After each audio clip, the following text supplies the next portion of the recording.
Tomorrow marks the one-year anniversary since Valet Air Flight 180 exploded and crashed shortly after takeoff from JFK Airport. It's a disaster that's affected many, none more so than Mount Abraham High School, which lost 40 students and 4 faculty members in the crash. But it was the events after the crash that turned this tragic story into something even stranger. The survivors who managed to get off the plane before it crashed died soon thereafter in a series of mysterious and bizarre accidents. Now, to some, these deaths are just tragic coincidences, but to others, they're an indication that there are more sinister events taking place. That's the contention of tonight's guest. Thank you for joining us this evening. Thank you for having me.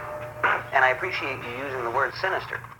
Most people say supernatural because they think I'm talking about ghosts and witches and stuff like that. Well, here's your chance to set the record straight.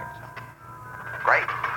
Okay, well, I believe that there's a sort of force, an unseen, malevolent presence that's all around us every day. And it determines when we live and die. And some people call this force the devil.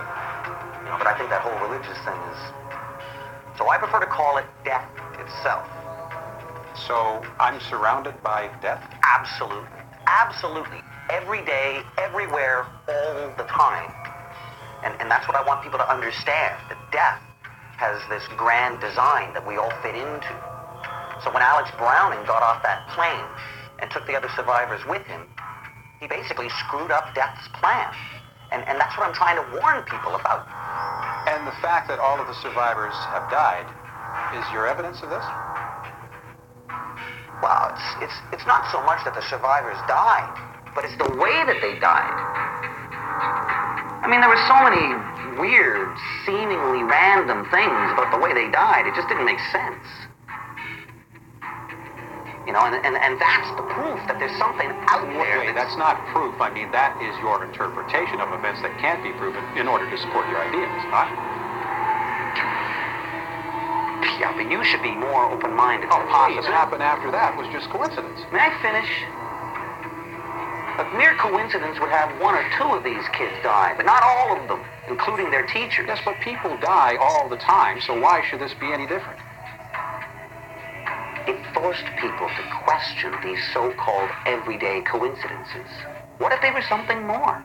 What if you could do something about it? Please, are you listening to yourself? I mean, this is crazy. You're saying that we should be on guard every morning when we leave the house? That's exactly what I'm saying.